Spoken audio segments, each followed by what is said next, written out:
Happy Monday morning to you for the first time. We are all stateside, I believe, for the Global Role Player Podcast live presented to you by Swish Cultures. I am Jordan Taylor alongside SEC legend and now ESPN SEC Network college basketball analyst Richard Hendricks and the one and only Stanford gentleman, co-founder of Swish Cultures, Anthony Goods.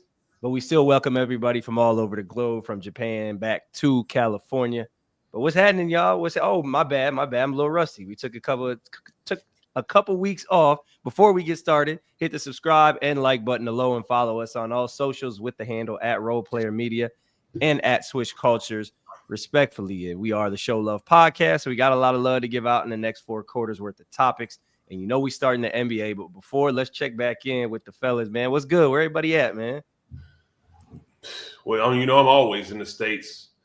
So you don't have to worry about me being back stateside, but at the same time, been on the road a lot of college basketball, been able to cover it. But glad to be back here on the pod with you fellas. Yeah, man. I'm stateside in my yayo, chilling in the beautiful sunny weathers of Florida, man. I know y'all over there. Is it snowing in Minnesota yet? Yeah, it's snowing, but the sun's out. So what I'm saying? We got sunny weather. It ain't beautiful, but it's sunny.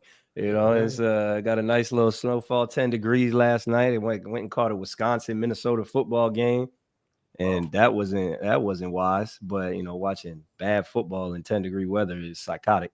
Man, what's going on with the T-Wolves, man? Got a little turmoil over there. What's going on over there? Yeah, it looks like it, man. And cold weather bring out the worst in people. Yeah, it's melanated people. The cold weather ain't for them, so it looks like Julius Randle ain't feeling too good up here, man. Ant looks a little agitated, but they'll figure it out. They traded everybody before the right before training camp started, so that's how, as y'all know, that's a tough way to start the season. One day before training camp, get a big overhaul to your roster. Honestly, the spacing and the way their team looks doesn't look bad to me. It's more so obviously the chemistry, the internal chemistry. So yeah, I mean it's tough to rebuild chemistry, like you said, making major changes, with some high usage guys that late in that early in the season. I think we'd be kind of crazy to think that they would just gel the same way that they were, the year prior. But I think every season's is a tale of 2 seasons. I think the second half of the year really, kind of showed the truth about all these teams, not just Minnesota. But yeah, man, I think these struggles, if you want to call them struggles, I think they're warranted for the moment. Yeah, no, 100%. And they traded Dante DiVincenzo, who didn't want to come off the bench in New York, and asked him to come off the bench in Minnesota. So I don't know how they plan to fix that problem. That they were setting themselves up for failure, but they started 7-5, hit a little rough patch. So let's wait and see. Let's give them some time, man. But let's jump into the NBA. Furthermore, Philly, man, Philly's the real team. They're struggling over there.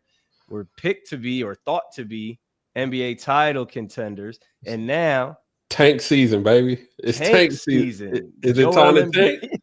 Joel Embiid is nowhere to be found. Tyrese Maxey is injured, and Paul George says he didn't want to be the main guy, so he ended up signing up for something that he was not at all prepared for. I don't know if it's tank season. Rich, what you think? Listen, anytime a guy who's supposed to be your franchise player comes right out and says, hey, I might not even be playing back-to-back games, the tone was set from the rip with that organization. I mean, too many things over the years. When you talk about Joel Embiid, talking about people need to trust the process. Well, is this the process we're trusting? That your franchise player seems that he doesn't want to play in a time period where guys don't even play that much anyways. The defensive end is not committed to. No one's banging you in the post. How hard is it to play basketball right now? So the leadership, the contract that you have, all of that aspect plays a big role in what you have in the season. So to me, it's as expected. You can't set that kind of tone if you want to be a winning organization. And it's got to start with the players having the mentality of taking some ownership themselves and wanting to be a championship caliber team. Yeah, but I mean, I think the bright side in all this is, I think they're too far behind right now to contend in the East.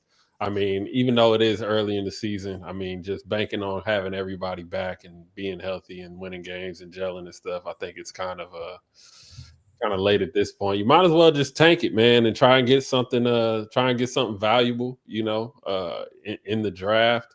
I think most of those guys will be coming back. I think a lot of these guys have at least one more year, like Kelly Oubre and some of the other guys have at least one more year in their contract. Eric Gordon, I believe, as well.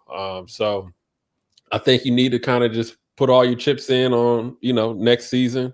Get you a nice piece, maybe trade the pick. I'm not even sure I'm sure Philly does have a first round pick, but maybe you can move that and just come back stronger, healthier next year with Joel, PG. Hopefully, my man's from Corona, California is out there lighting it up, looking like he probably gonna be rookie of the year. So I think Philly just need to set their sights on next season, man, and try and make like a serious run at it, because with all those older guys, and I'm talking about Joel and PG, I mean, how many more years do you really have with them? You know what I'm saying? So I think they're in the win now. I think they're in the win now stage, but unfortunately, it's not going to happen this year. But next year, I think I could see them contending in the East if everybody comes back healthy. But how do you turn this into a tank season? Because if you have Joel Embiid, Tyrese Maxey, and Paul George on the floor, and then your man from Corona, California, who's hooping, is it possible? They can't. What are they just going to sit them down and not allow them to play? Because if those guys are on the floor at the same time healthy, they're going to win games.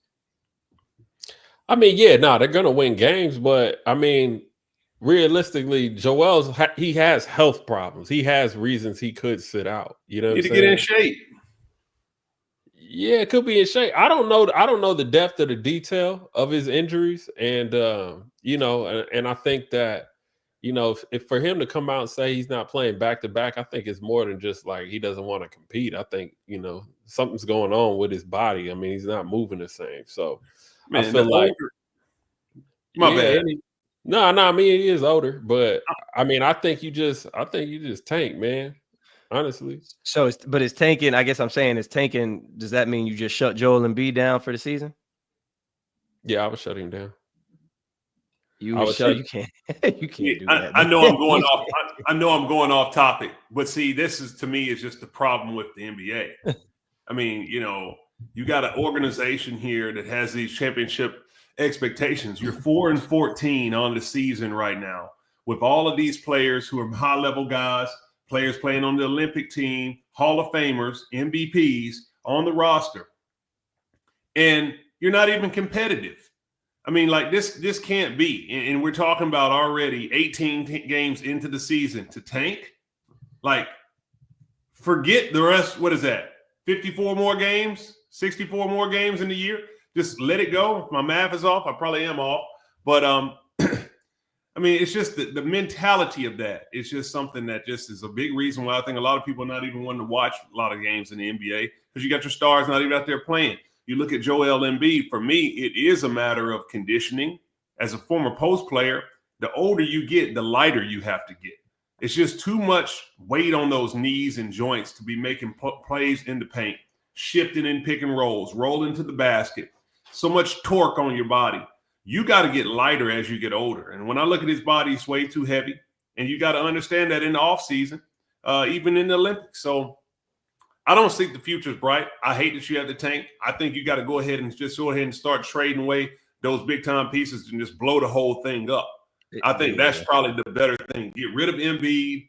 Paul George can go as well. Whoever wants those type of guys, like, just get rid of them and start over, because this doesn't have the ending that you think it's going to have. Yeah, I would agree with that. I think that if you're going to tank, then you just got to get rid of it. You can't have that group of guys. You blowing it up? If you're going to tank, if you're going to tank, you got blow. Take 4 games. Take for 1 year. They can't take. If they win 4 or 5 games in a row, they right back in it. Bro, Philly's been good for how many years out of the last 10? You gonna blow it up and start rebuilding right now? Yes, because you're getting older. Because you're getting older. I'm saying you have one. I feel like you have one more shot. You got one more legitimate shot at it. I feel like shut Embiid down, get him healthy. Paul George comes back healthier. I mean, he's going to play, but you get him healthier. And then obviously McCain and Maxey have shown what they can do. Maybe you add another piece. Maybe you trade that pick, but I don't think you blow it up now, man. Now's not the time to go in rebuild mode. I don't think. Not when you got the talent. For me, what blow it up means is get rid of Paul George and Joel Embiid. And what you getting? You got Maxey, you got McCain. Get rid of those guys. It's not they have a little bit left in the tank. Let them use that somewhere else because they're so respected as players that you don't want your locker room going in the direction of guys who are not going to be available and maybe don't feel like they have the mentality to win a championship. Let it be led by Tyrese Maxey and Jared McCain. Get some other bigs in there and let them play alongside it. But you don't need the tone set by guys that's going to be headed in the dead end. That's the mentality why I say you get rid of it. I don't know, man. That's a big contract for Paul George over the next 3-4 years.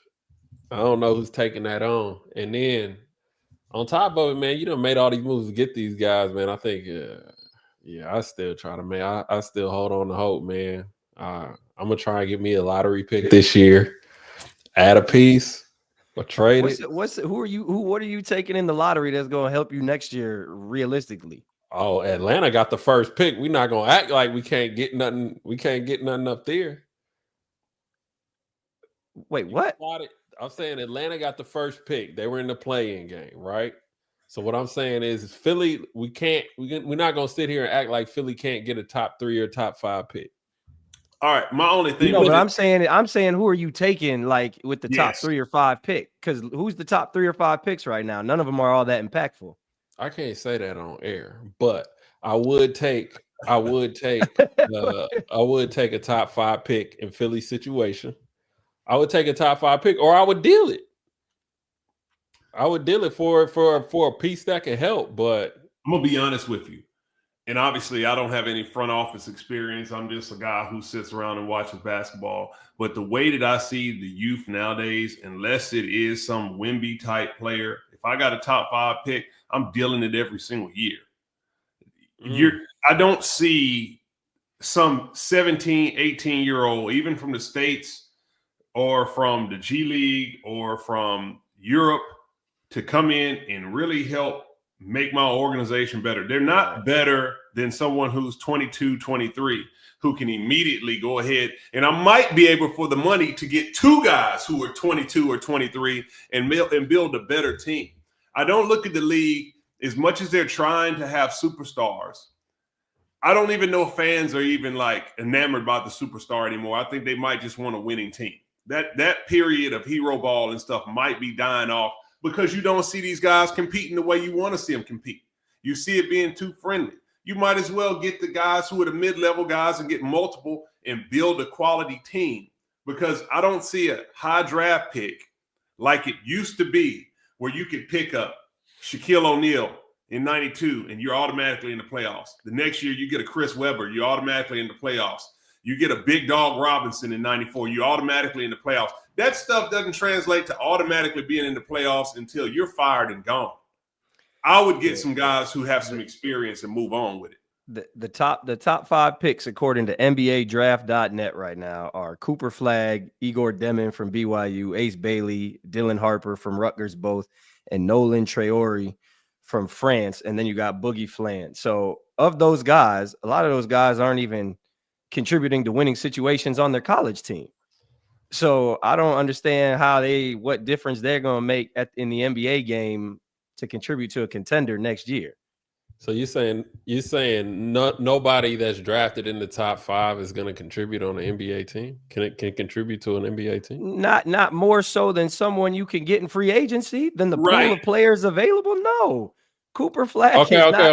Let's look at it this way. Let's look at free agency last year. Which free agent last year is contributing more? Tyus Jones. Huh? Tyus Jones. You think his production is better than, let's say, like a Jared McCain? No, I think that his value is high. His production, like what are we talking about? Does he shoot as much? He plays with Kevin Durant and Devin Booker. If Jaron McCain was on that team, he wouldn't play because he'd be behind Grayson Allen. He'd be behind Brad Beal. He'd be behind Devin Booker. Tyus Jones is a better basketball player than Jaron McCain. And it's not close. At this point, right now, today. And it's not close. And he's cheaper. And he's cheaper. He's cheaper than Jared McCain right now. Yeah, which again, you can find those guys. If you're willing to go find those guys who are 8-9 year vets and have been in the game, yes, I'm taking those guys at the same price point or cheaper than a rookie. Jared McCain is not contributing to a winning situation. He's on a losing team getting baskets. No, for sure. He is on a losing team getting baskets. I think that, and I'm just using Jared McCain since we're talking about Philly, but I think that Jared McCain's in a good situation in that he has other talent around him, so he's going to get those open shots. And if he gets those open opportunities, obviously he's shown that he can make those shots. So I think a Jared McCain would be able to play on a Phoenix if he got the opportunity. I think for a lot of these young guys, it's just about opportunity. But why are you playing Jared McCain over Grayson Allen? I think Jared McCain can shoot the ball probably just as good as Grayson Allen. Right, but Grayson Allen makes more money, and he's probably a better player right now today. Why are you playing a rookie over someone who's been doing this now and has proven his game time and time again? It depends on what your projection is. I think with the Buddy Hield's also in that category for free agents that went and contributed. Great call. Yeah. No, Buddy. I thought Buddy was a great signing, but I just think that from where they're at, getting the lottery pick, and again, whether you're going to use it or whether you're going to deal it, I think it gives you flexibility. But I think it gives you flexibility to make the right decision for the team and to better their standing in regards to making a serious run in the playoffs. I just don't see how you also, from a mental standpoint, how you go to Paul George and ask him and say, hey, we're going to tank and waste a year of your career at 34, and how that flies with him either. Like, I think there's other issues there. I mean, what deal with psychologically? If you don't got guys that's healthy enough to compete, I mean, it's just like, we trying to make the best move here. If we tank, we can get this pick, we can deal this pick, get a vet, whatever it is, or we get a rookie that can contribute, whatever it may be. But I just think that trying to compete for a playing spot, what does that do for his career at 30? They're 5 games out of the 4 seed.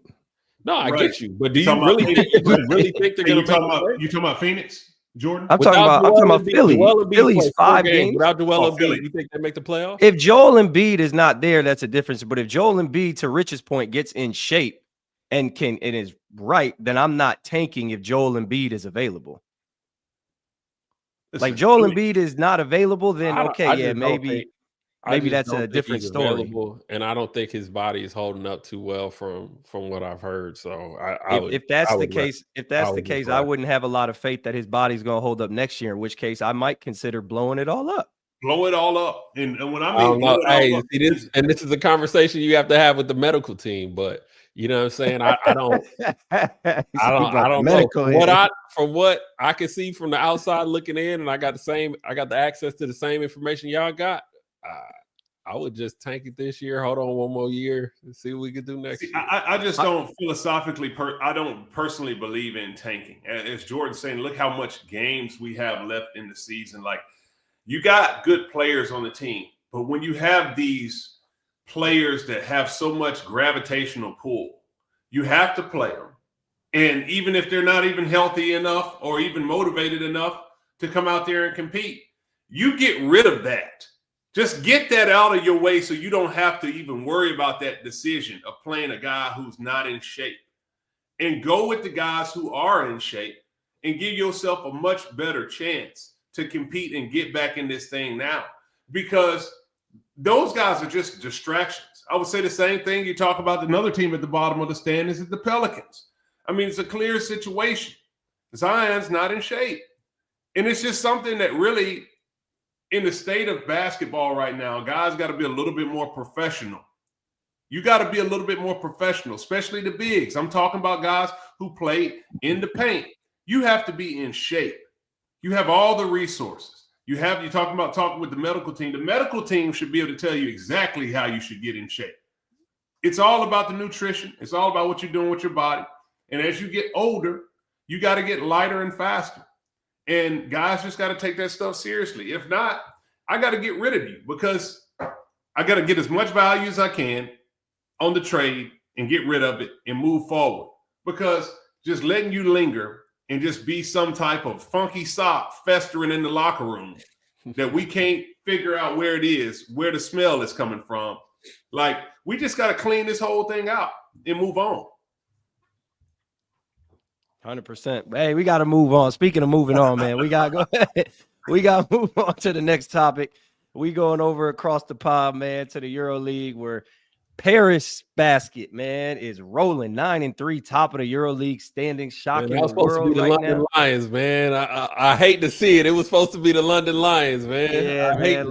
Look, that was you ain't lying. We couldn't beat Paris last year, but honestly, we felt like it was because they had played together 3 years and we had 1 year together. So again, goes to we've talked at length about this, but continuity is huge. And TJ Shorts is balling 18 and 7 a game.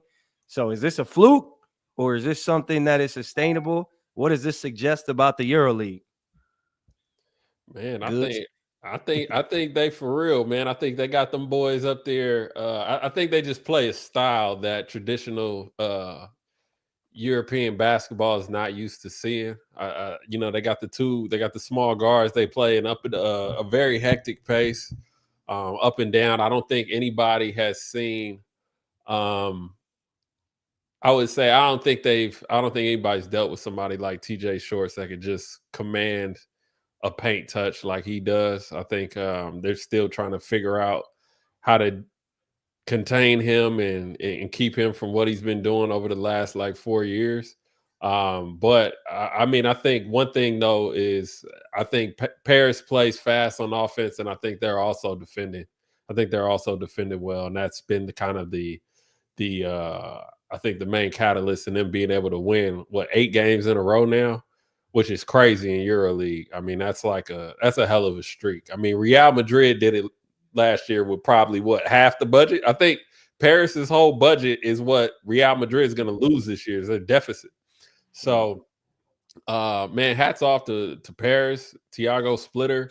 I mean, is it even the coach at this point? You know what I'm saying, or is it just roster construction? No, I think it's a little bit of the coach, but I think he didn't. I think what coaches sometimes don't get enough credit for is not deviating from what works when they're coming into a situation. Petr Božić did it with us last year following Ryan Schmidt. He took a lot of what we had in place from the year prior and then put a little bit of his own adaptation and did a great job at managing guys. It seems to me watching them play like Thiago Splitter came in and kept the same bones that what's my man's name? Lasalo. That Lasalo put in place. Lasalo, yeah. Jamal's got some Thiago Splitter graphics too, by the way. Does it? Yeah. Throw up, show some love to Thiago Splitter. But yeah, it seems he kept the same bones that Lasalo had in place. They added 3 EuroLeague vets to kind of bolster the bench, and they figured something out in Euro Cup about week 4 or 5 last year defensively. Because last year they would get up and down, they would give up a lot of points. But they figured it out last year during the middle of Euro Cup on how to defend.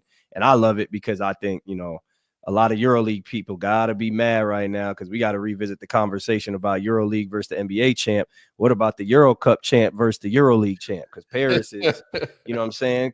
So y'all got to have that conversation first.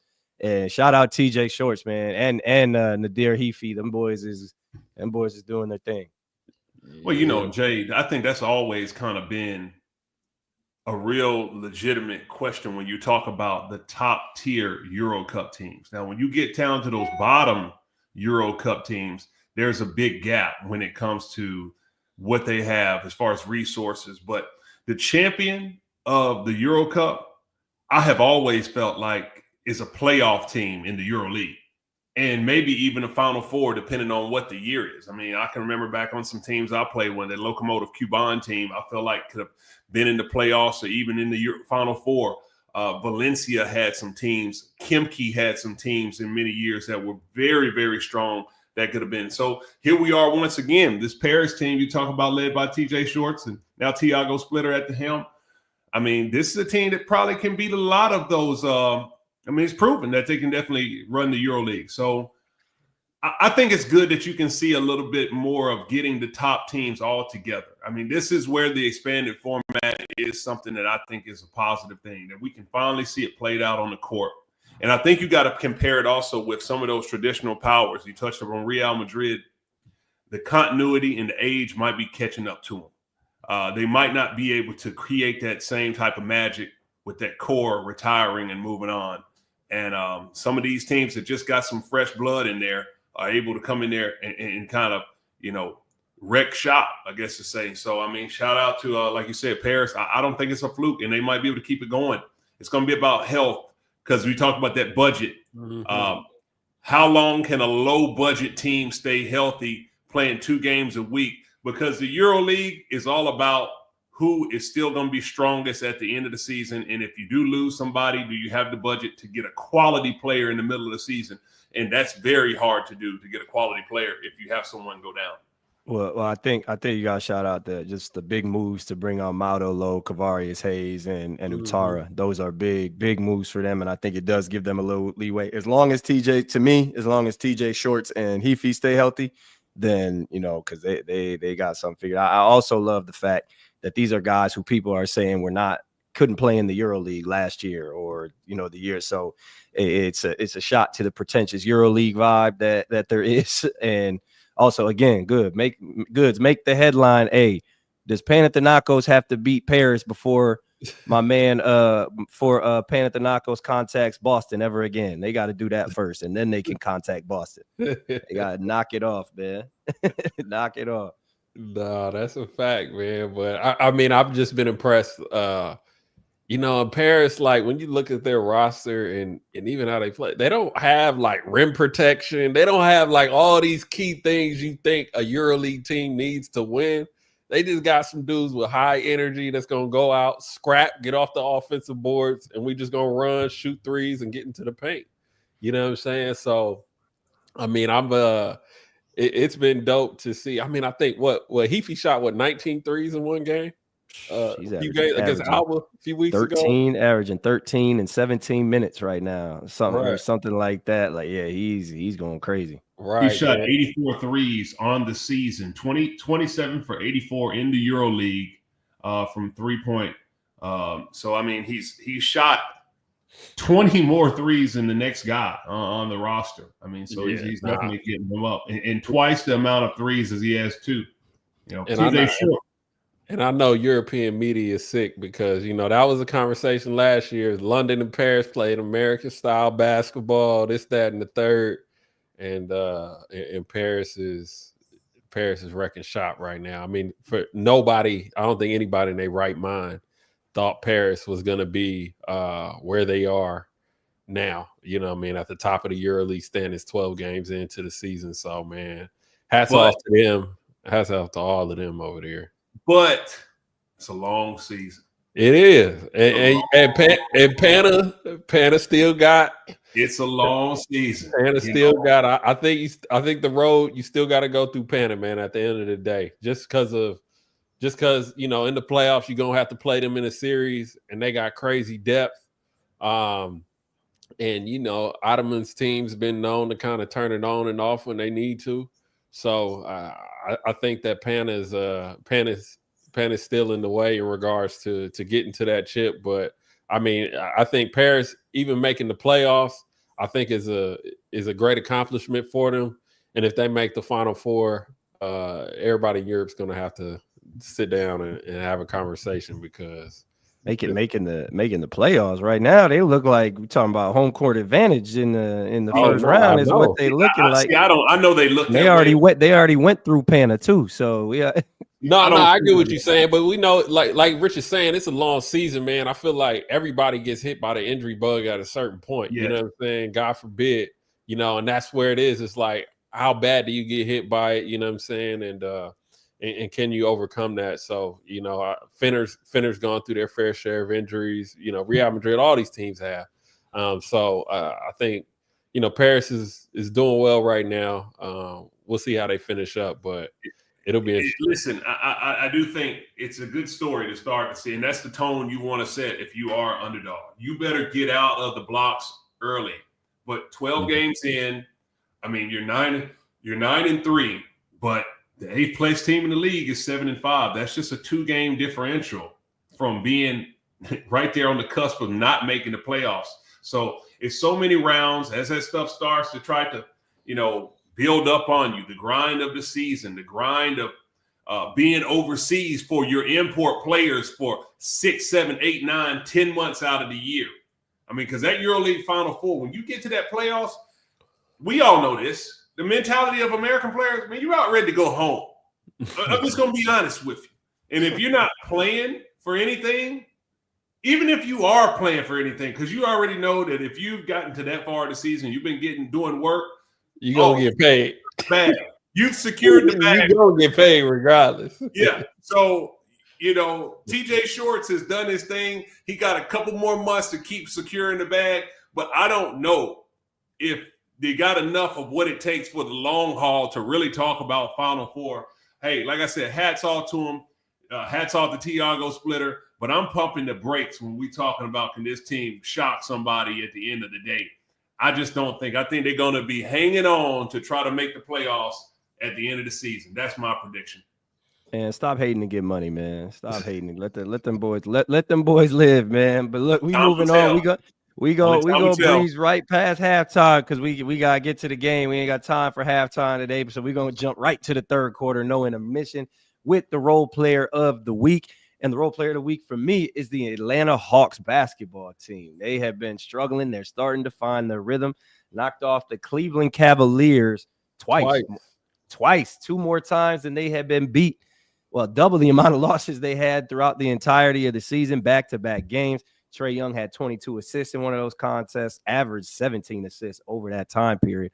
Can the Hawks, with that core of DeAndre Hunter, Trae Young, Jalen Johnson, Bogdanovic, can they find a way to make a run in the playoffs this year in that East? What are we talking about in regards to a run? A run similar to the one they made in the Eastern Conference Finals and turned themselves into, all right, you steal a game in Milwaukee and I mean, one thing I will say is, Trae Young, obviously he's one of the best point guards, I think, in the NBA. But I mean, Jalen Johnson, I mean, he's peaking right now. I mean, he's on the verge of stardom. And I think he's kind of that. His growth has been the difference, I think, for Atlanta. And I think he fits perfectly, with that system. I mean, he could pass the rock. You got rim finishers in Capella, and obviously, Trae Young can get off the ball some. I think Atlanta has got a lot of nice pieces. I'm not sure how deep of a run they can get, but I think if Jalen keeps on this trajectory, and obviously Trae's going to be Trae, I wouldn't be surprised if they shock some people. I'm not sure if they get into the Eastern Conference Finals, but I think they definitely could be a playoff team.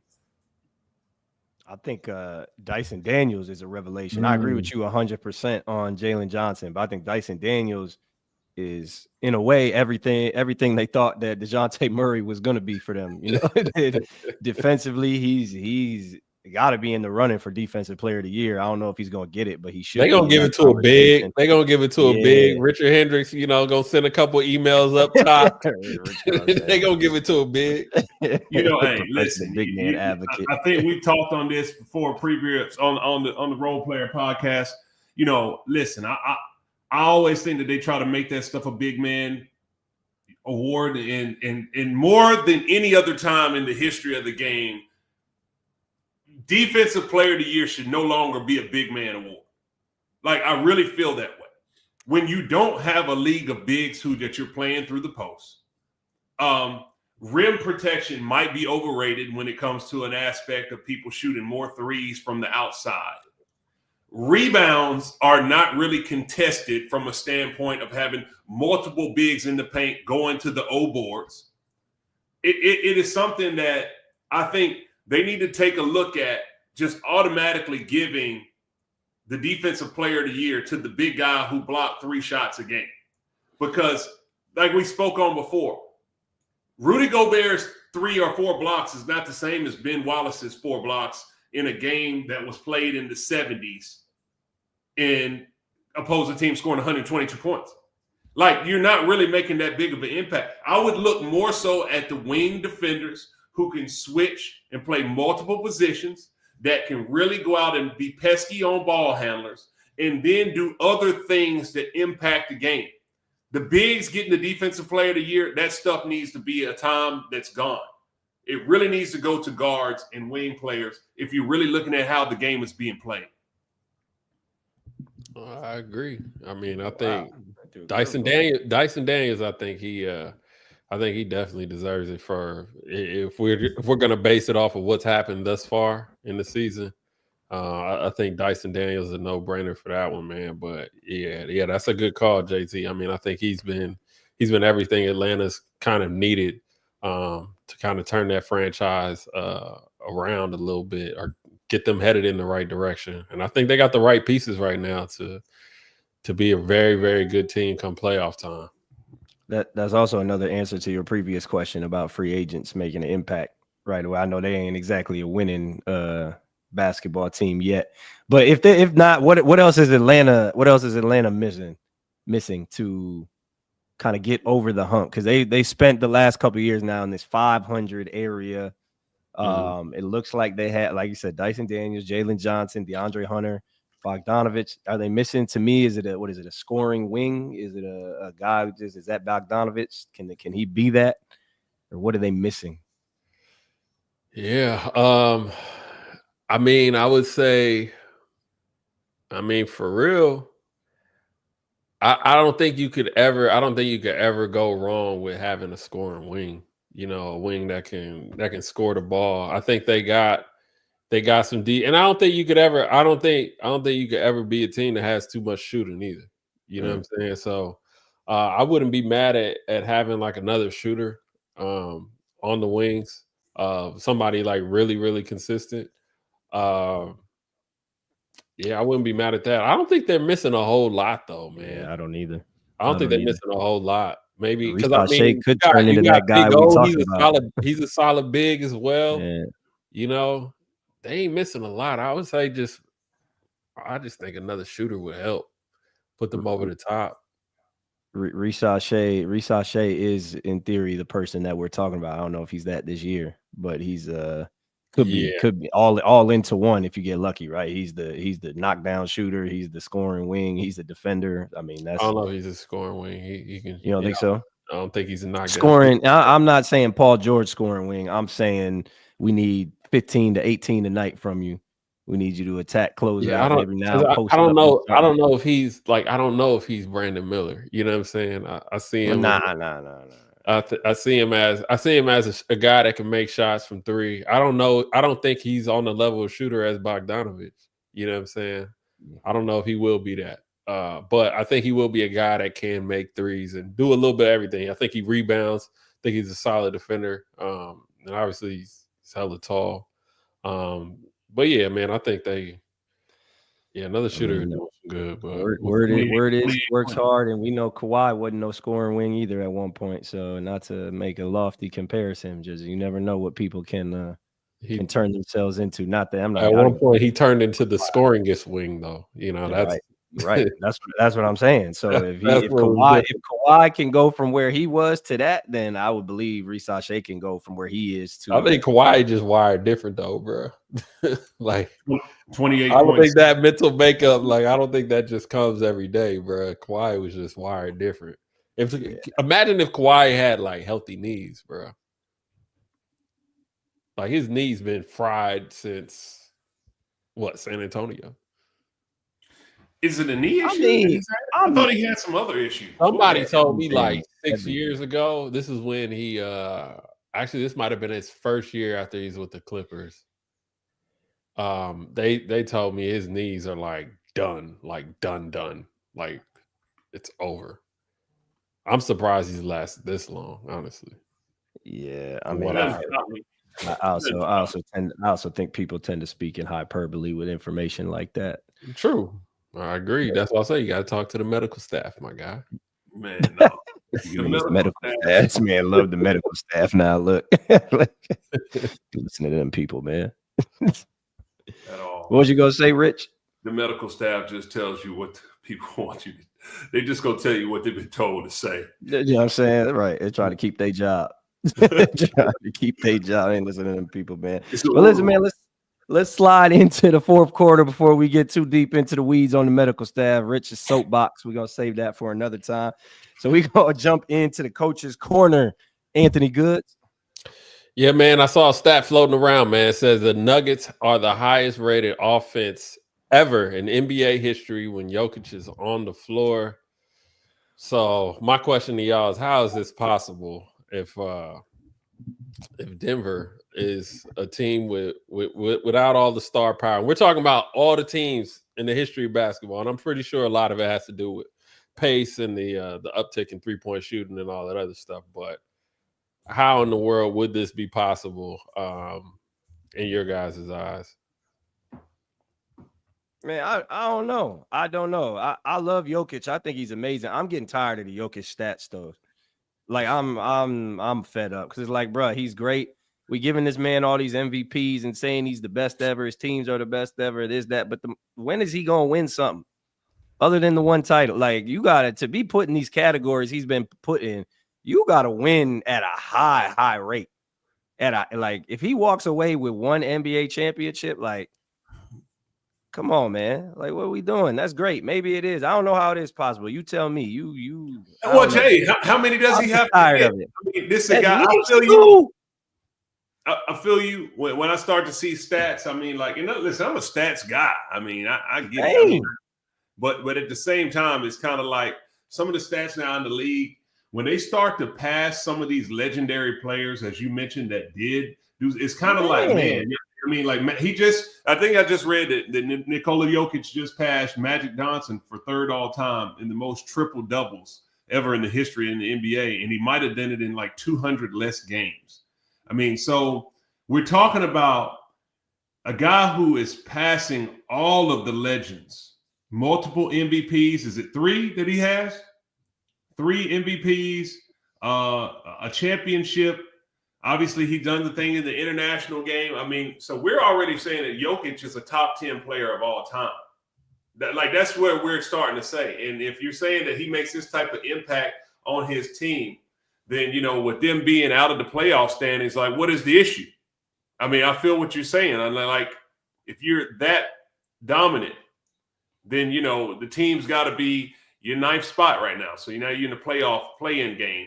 I mean, so – it's not my bad. Finish. Sorry. No, good. No. My thing too is like with all the other guys that don't win, like we go back and forth. Like everybody geared up to beat MJ. Everybody geared up to beat LeBron. People geared up to beat Shaq. No one's gearing up to beat the Nuggets. Like no one. Maybe the Timberwolves did that. Like maybe they constructed their roster to beat the Nuggets. But like. Come on, man. What are we doing here? This man's about to have just as many MVPs as LeBron. Like, what are we talking about?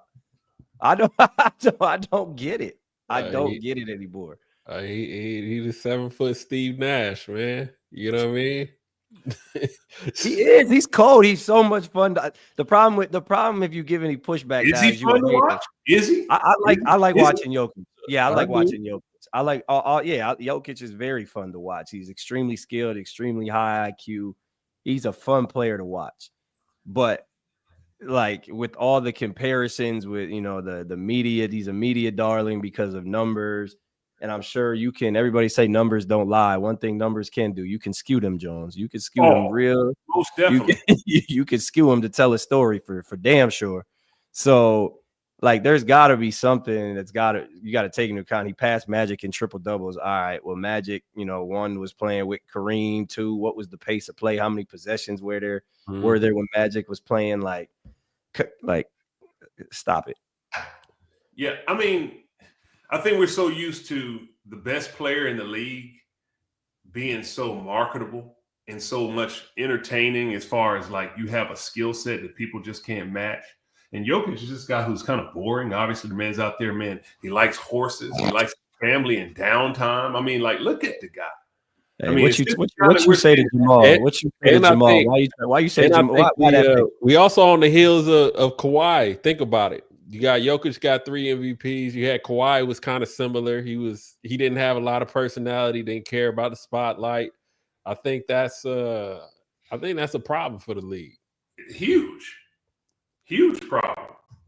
I mean, this is just the star power that the league used to have. I mean, just people that you just really wanted to watch. You wanted to know everything about them. Now, I mean, you just don't have that same type of star power. I mean, and it's really has made a big impact, I think, on the viewership that people really want to watch it. I mean, it's just guys that you say when we were coming through, who do you want to be like? Who do you want to be like as a player? I don't think anybody's out there saying I want to be Jokic. Where's the transcendent talent? You know what I'm saying? Paul George. Paul George? That's what the kids are saying. Yeah, Paul George, man. They want to be like Paul George. I mean, yeah, but Paul George is't a 3-time MVP and world champion. I mean, look, I guess I have the question, like, if everybody compares Ant to MJ, is Ant really got the star power, or he has star power. Let me rephrase that. Is he have the aura that you're talking about where everybody wants to be like him, or is it just he's amusing? Like he's entertainment, right? And so, is that what star power is now? I think Ant's game is entertaining. I don't think that like his game is flashy enough for people to want to be like him. Like when you look at guys that people really wanted to be like, there was some flash to their game. Nobody grew up wanting to be like Patrick Ewing and throw on some knee pads, but everybody was trying to do the dream shake, right? You know what I mean? When you look at like the guards, you had whether it was Kobe, whether it was AI, Steph, whoever it was, Steph, even guys like Steph Marbury. Yeah, like I mean, guys wanted to be like the flashier players. So like Paul George, he is flashy. He has a handle. You know what I'm saying? He's smooth. He has step backs. He has counters. Ant's game is pretty simple. It's just powerful. You know what I mean? He's gonna get downhill. He's explosive. So I don't think that's enough to really move a culture of kids to want to be like you. You know what I mean? But I look at the kids though, and I look at the kids and I say, man, what's wrong with you? Like, there was a day in which that you looked at the creativity of the player, but the creativity was something that was secondary to a player trying to win championships. And now they idolize players that are not even in contention to winning the whole thing. And that's a flaw. That was nobody in our era or whatever was saying like, man, my favorite player is Jamal Crawford. Like, you didn't say that. You were just kind of like, man, okay, he's cold. He got a nice game, but the man ain't on the big stage winning the championship. You still gave the nod to the Kobes, the Iversons who were there, even the bigs like Shaq. You even would even say the boring guys. I mean, like a Tim Duncan, you kind of respect that he had a creative style in the game with the bank shot and whatnot, that you might want to emulate that. Now they emulate guys that are not even in contention to winning. LaMelo Ball is like one of the more popular players in the game. And it's like, what are the Hornets? Are they in contention to do what? Like, when did this happen? Like even AI, people want to be like AI because he obviously crossed up Mike. And then it was like he was winning too with the Lakers. But when he stopped winning, people kind of, I'm not going to say faded to black, but it was like, all right, like people got off of him, right? So now I guess Mike's game was maybe relatively flashy for the times. It was. But Mike, right? So, but even then, Mike was winning, obviously, at a very, very high clip. So people wanted to be like him for that reason. I feel like people want. There's a lot of people who may not say they want to be like Bron, but Bron still influenced a lot of people to play with the ball, big guys to dribble the ball and do all that. But yeah, that's a good question, Rich. Like, at what point? That's the problem for the NBA, right? Like, at what point do you have to get back, or can you even find a guy who's winning at that rate with a flashy game? Because if Mike wouldn't have been winning with his flash, I don't know, would he be Mike? Probably not, right? Yeah, I don't know. I think the flash nowadays is like Jokic is with his passing, Luka. It's also kind of with his passing and it's kind of the ball fakes and stuff like that. But again, the winning component has to be there. I don't even think Tatum's that flashy. You know, I don't Tatum's think less flashy now than he was when he got in the league. You do have to say Steph Curry. We do have to remember him. But Steph Curry won too. So I'm saying, like, I feel like the NBA's problem is who's gonna come forward next and win. Yeah. And win. You know what I'm saying? Otherwise, I guess that's kind of my point, is like with Jokic, I'm tired of hearing this because he's not winning at a rate that garners this praise. Mm-hmm. So who's going to be the next guy to step forward? Like, they try to make it Luka. Luka got Clay, and now they're 10-8. Like, what are we doing here? Yeah. So maybe it's the play style that makes it harder to dominate from a winning perspective, or from a winning perspective. But I don't know. I think that's the NBA's problem. Who's going to come forward and be the next guy to lead a dynasty or a three-peat or a challenge for a three-peat, even back to back? Right now, Jay, you know what I really think it is? It's the friendliness of youth basketball in this trainer environment. When everybody has the same game. Wait, what are you saying? Deacon Rich. Hey, listen, when everybody has the same game, what's going to make you stand out? You know, and like the guys who are winning are doing some simple stuff that's winning, but everybody's got this same trainer package bag in their game. And it's like, that's what the kids find cool, because that's what the same thing the kids are doing. And it's like, the fundamentals are what helps you win, but then you got to have some creativity in your own game after that to get the entertainment aspect into it. And that's what players just don't have anymore. You know, and it's a sad situation because players need to build their game with the substance first and then go for the flair, not the other way around, because it's all flair, no substance. That's why the players that are popular don't win. They need to make the adjustment. NBA needs to go out and start. They need to tighten up the rules. That's what they need to do. Tighten up the rules so this stuff doesn't look cool anymore. And you just look bad and silly when you're doing stuff like that doesn't really translate to anything that is of substance. Yo, one thing I will say, in watching a lot more college basketball, for this supposedly supposed to be like the most skilled basketball era, I don't see a lot of skilled basketball players. I think that when we talk about this being the most skilled era, I think that's kind of like the top half of basketball players. I think the middle, let's just say the middle class basketball players, like we were, I think we were way more skilled than a lot of these other middle class players. And it's, hold on, we were middle class. We were middle class. I think we were middle class. Relative to who? Huh? Relative to who? the NBA guys. Yeah, I think NBA is like elite. NBA is elite class, but if you playing in Euro Cup, Euroleague, I think that's upper class. What's upper class? NBA. I say NBA is upper class. I say middle class is like overseas, all that other shit stuff, and then I think lower class is heck no, because you got to go back. Well, look. This is my point though. This is my point though. This is my theory. This is my theory. I think the whole threes and layups, analytics, trend that's going on right now. I think because we've eliminated the mid-range shot, I think you've eliminated players needing to find counters, because if they don't have the three, I'm going straight to the rim, right? I think you would counter on your way to the basket to get to a mid-range shot. And I don't think a lot of players are doing that now. So a lot of times if a guy doesn't have a three, he's attacking the closeout, and he's either going to try to slow step or Euro his way to the rim if he can't get there all the way. I think the foul rules as well have, like to Rich's point, changed the rules where you can go on a straight line, and if you don't get in front of something, you bump someone a little bit, it's a foul. So you could just throw your body going one way. You don't have to rely on a counter. Like, you just going mad hard one way. If you get knocked off, hey, and doing all this extra stuff instead of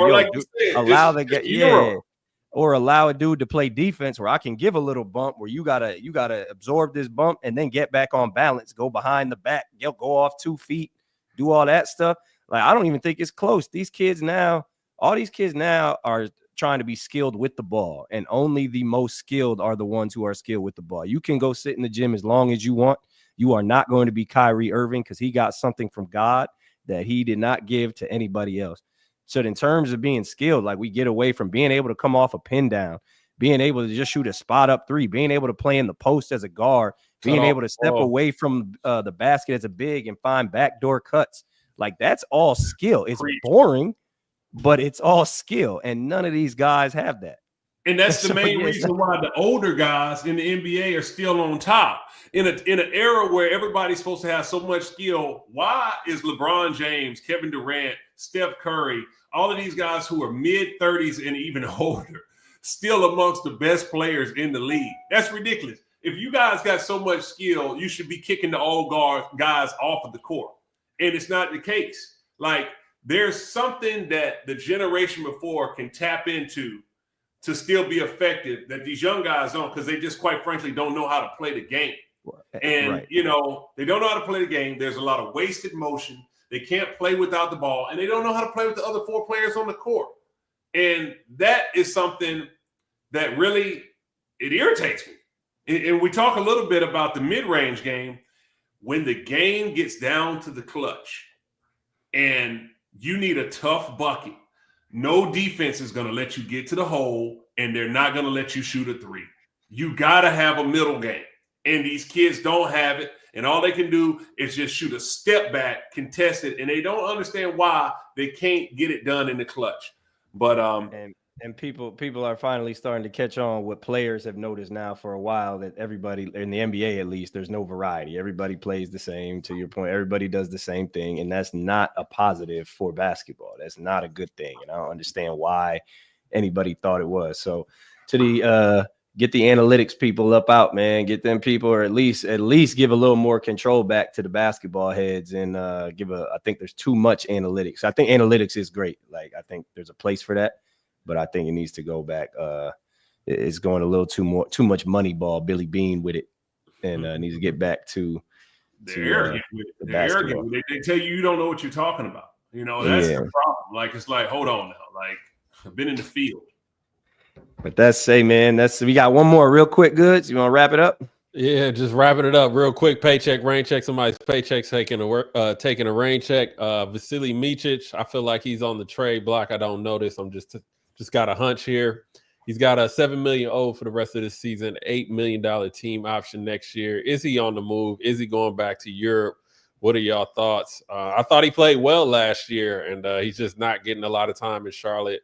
A lot because Trey Mann's been going crazy. But yeah, where would be a good fit for Micic even? Who needs a backup point guard?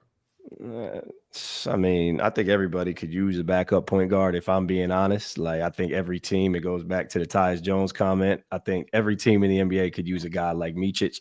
Now, we can have a conversation about why Micic is that guy to be had amongst so many options. But I think, if you put him in, I honestly think if you put him in Golden State, if you put him in Houston, if you put him in Boston, if you put him in a lot of these environments and you allow him to get comfortable, I think he's the type of guy that we're talking about. He knows how to play the game. He's smart. He can do different things. I think he would thrive in almost any environment given the opportunity. Mm-hmm. I agree. Yeah, I mean, listen, he can, but, how much is it going to cost you? I mean, but I think that's always the question you have to ask with these backup PGs. You need a quality one if you're going to win, but how much is it going to cost you? Really good player. Hopefully, he can find a fit that works for him. I would hate to see him go back to Europe without getting like a fair chance at trying to keep and earn a spot in the NBA. Why? Because I think he's talented enough to play and stick, but. So are 800 other guys. No, I get you, but I just think that the more you get a EuroLeague MVP coming over here, Sasha Vezenkov going back home, Vasily Micic going back home, I think it ruins opportunities for guys overseas, and I think that conversation is just a lot harder to be had in NBA front offices in regards to bringing guys over when you just see two MVPs came over here, didn't quite shake out. I mean, the only ones getting real shakes are the international or the European guys anyway. So it's just ruining opportunities for them. Somebody got paid away. It ain't gonna pave the way for Americans overseas. So I don't know why it's gonna pave the way for international guys overseas. I think it moves the needle a little bit, but we can have that conversation another day. Yeah, we'll put a. Make sure you go follow along on all. Check in. We'll be here every Monday at 11 a.m. Central, 12 Eastern. I'm Jordan Taylor, Richard Hendricks, Anthony Goods. We'll catch y'all next time.